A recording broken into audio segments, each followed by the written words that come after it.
Welcome to Eat the Bible, the world's fastest chapter-by-chapter Bible study, powered by Revelation 10:10. Okay, let's get started. Look how far we are. Welcome to Eat the Bible, episode 15, the book of Ezra. Ezra, the priest, is also a scribe, a prolific writer whose credits include Chronicles, Nehemiah, and this book. We'll get to know him up close and personal, like when he gets so frustrated over people's bad choices, he pulls his hair out. Understand the position he's in. His country, Judah, the southern kingdom of Israel, had been conquered 150 years earlier. The population had been deported, and they spent the next 70 years in exile in Babylon. When they are finally offered freedom, only 50,000 out of 3 million return to what's left of Jerusalem. Another 100 years goes by before the walls around the city are built back up. This is what happens when you have open borders. Your enemies push you around. Foreign idols are adopted, and your own culture is diluted. Ezra is the man tapped by God to right this sinking Jewish ship. Meanwhile, if you haven't figured out the mysteries of life yet, please click this link. It delivers everything you need in just 8 minutes. Okay? Are you ready to feast on God's Word? Let's Eat Ezra.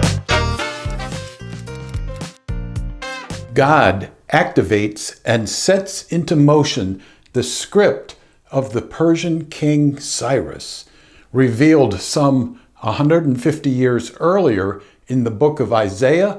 He is even addressed by name. Cyrus, saying of Jerusalem, "She shall be built," and of the temple, "Your foundation shall be laid." And of course, that's precisely what Cyrus does 150 years later. He releases the captive Jews to return to Jerusalem after their prophesied 70 years of captivity is up. Remember, everything is script and prophecy, deposited in the vaults of heaven before time began.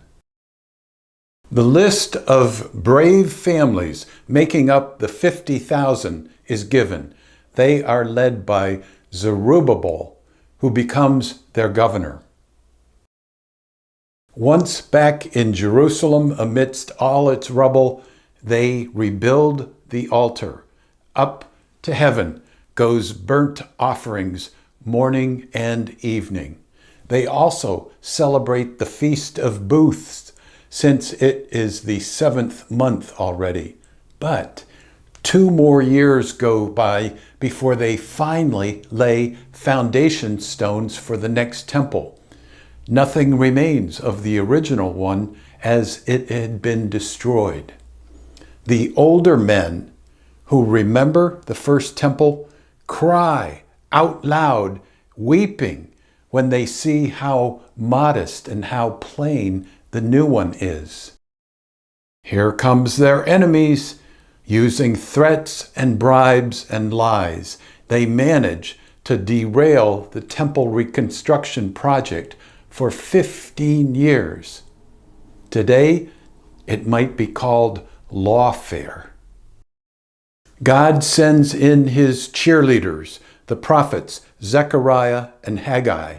We'll be studying those 2 books in a little while. Their enemy detractors suffer a legal setback when Cyrus's original decree is uncovered in a national archive by a new Persian administration. Now the temple can finally be completed. King Darius even helps finance the project. The project has taken 21 years to finish. On the 14th day of the month of Nisan, Passover is celebrated. Their culture is slowly being reclaimed. 80 more years go by. God inspires a second wave of exiles to come home. The treacherous journey of 900 miles takes 4 months. Among this group is Ezra. For Ezra had set his heart to study the law of the Lord, and to do it, and to teach his statutes and rules in Israel. When God prompts the Persian king Artaxerxes to finance the venture, Ezra cannot contain himself. Blessed be the Lord, the God of our fathers, who put such a thing as this into the heart of the king, to beautify the house of the Lord that is in Jerusalem, and who extended to me his steadfast love before the king and his counselors, and before all the king's mighty officers. The genealogy of this much smaller group of about 2,000 people is given. There's a last-minute addition of some Levites. Then there's fasting and prayers for safe passage. Good news! The hand of our God was on us, and he delivered us from the hand of the enemy and from the ambushes by the way. Ezra discovers the people have violated God's explicit command not to intermarry with their neighbors, the Perizzites, the Jebusites, the Ammonites, the Moabites, the Egyptians, and the Amorites. As soon as I heard this, I tore my garment and my cloak and pulled hair from my head and beard and sat appalled. Then he confesses out loud to God, "Behold, we are before you in our guilt, for none can stand before you because of this." Ezra falls on the ground, weeping and confessing the people's sins. His severe actions get through to the hard-headed people. They agree to do the extremely difficult task of separating themselves from their foreign wives. This means divorcing the wife and sending her and any children back to where they came from. And all the people sat in the open square before the house of God, trembling because of this matter and because of the heavy rain. It reminds me of the painful closing scene from the Clint Eastwood movie, The Bridges of Madison County. The attraction between a man and a woman. Sometimes it borders on sheer insanity. Nor do we seem to get wiser over time. 500 years later, Paul warns us, do not be unequally yoked with unbelievers.